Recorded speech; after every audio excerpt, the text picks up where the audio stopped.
Murakaza neza kuri Parfait Nzeyimana Media. Nkuko bisanzwe ni yashini bashikiriza ibintu bishasha, ibintu bigezwe, ibintu bituma mwiyungura ubumenyi. Bamwe bakuze iwabo bazirukaho, abandi bakazikubita, abandi bagatora ubuhiri bakazirukako. Izo tuvuga ni imbwa, chien mu gifaransa canke se dog mu congereza. Aho ni hamwe mu bisagara biba biri mu vyaro, aho babona yuko imbwa atacimaze. Nubwo biruko ahandi mu bisagara biteye imbere, mu bindi bihugu biteye imbere canke se mu bisagara, imbwa zirifashishwa cyane gose. Aho hari na zimwe zigurwa amafaranga menshi, yabwaho cyane gose, aho bazigaburira neza bakazikoresha mu bikorwa bitandukanye. Karibu mwese tubiyageko. Ariko uko utarakora subscribe, wafata akanya gato ugakora subscribe, ugasangiza na video abandi kugira ngo uzoshobore kuba umwe mu babona video dushirako buri munsi. Uyu munsi twakuzaniye imyitozo myinshi itandukanye yabikorerwa icyo bita imbwa. Izi zifashishwa mu kurondera ibigwanisho hirya no hino, aho abasirikare bazikoresha, yewe na polisi bakazikoresha.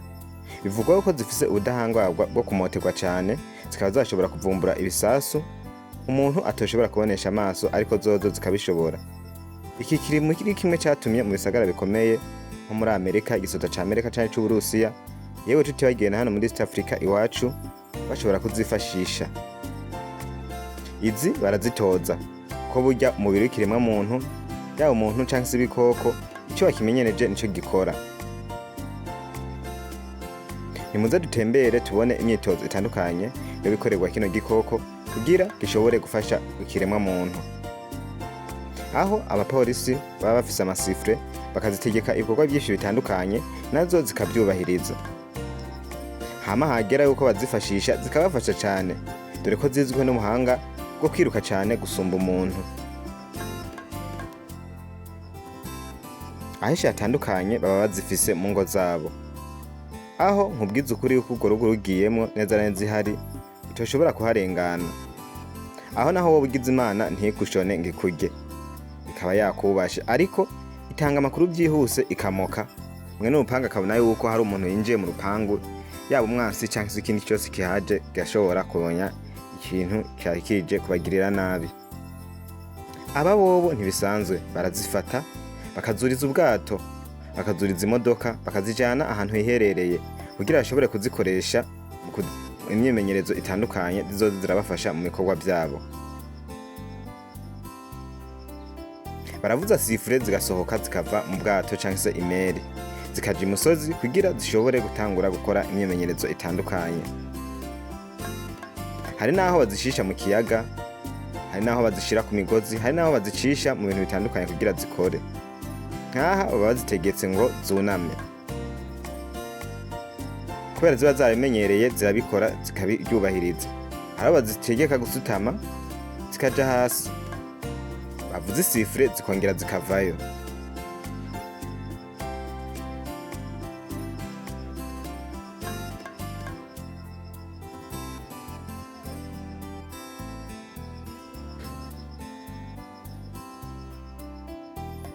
Naho bavuza sifure zikagenda zisimba, simbana kugira zishobore kwerekana yuko imyimenyerezo zishoboye.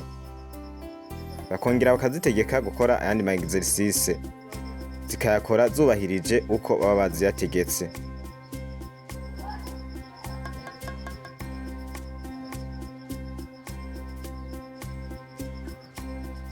Hari aho bazitegeka gusimbira ku mbaho ziri hejuru, zose zikabikora kandi zigenda ku murongo, bahamagara iya mbere, iya kabiri n'iya gatatu, zikabikora neza.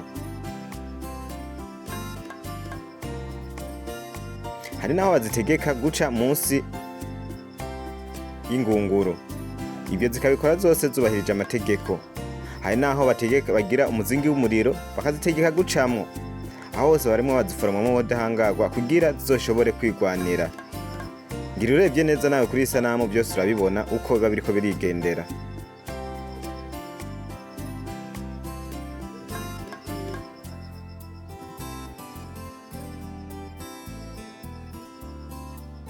Hari naho bazitegeka yewe guca ku mugozi.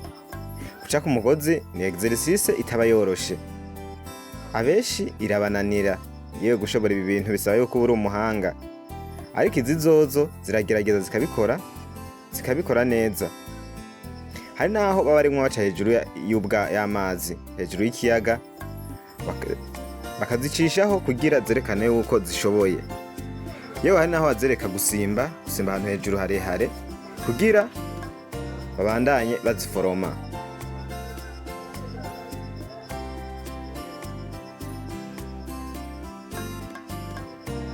Yewe hari naho bazicisha mu ntsinga zisongoye kugira zigerageze kuhacamwo zifashe neza. Ama exercice bazitegeka ni menshi, aho bazitegeka kwiruka hirya no hino kw'isi hatandukanye kugira bashobore kubona ubudahangarwa bwazo. Abo bari abapolisi canke se abasoda babizobereyemwo baba bamenyereye izo exercice, aho bazicisha no ku kiraro kiri hejuru y'amazi kugira bashobore kubona yuko zambuka atayiguyemwo, aho bashaka kuraba yuko zikomeye. Hari n'ubundi mwimenyerezo wo kuduga hejuru ziciye ku migozi. Ibyo byose bazikora kugira babandanye bakora ama exercice, barayitegeka bakayibwira kurira, bakongera bakayitegeka bakayibwira ikamanuka. Ngira byose murabyibonera aho muri video. Twongera kubasaba rero umuntu utarakora subscribe wibuke gukora subscribe, usangize video abandi, tubibutse yuko tubaha video buri munsi iyo bitagoranye, ugashobora kwinezererwa buri munsi mukamenya ibintu bishasha, ibintu bigezweho, ibintu biba bimeze neza. Hari naho bazitegeka gusimba zigaca zisa nk'izisubira inyuma. Ngira byose murabyibonera ku ma exercice, ibyo byose bikaba ari ukugira bashobore kuziforoma zimere neza, zigire ubudahangarwa.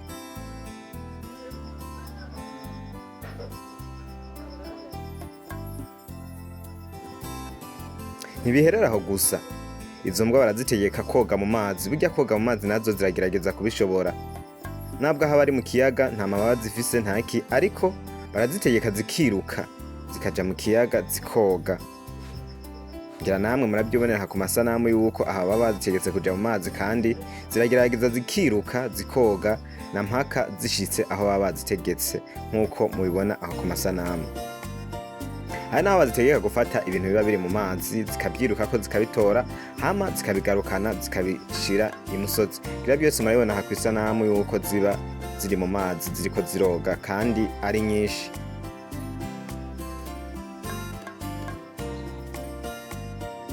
Uretse n'ibyo gusa bavuga yuko imbwa idahemukira abantu cyane. Imbwa bavuga yuko idahemukira shebuja, nkuko babivuga yuko naho wowe ukenye iguma iwawe.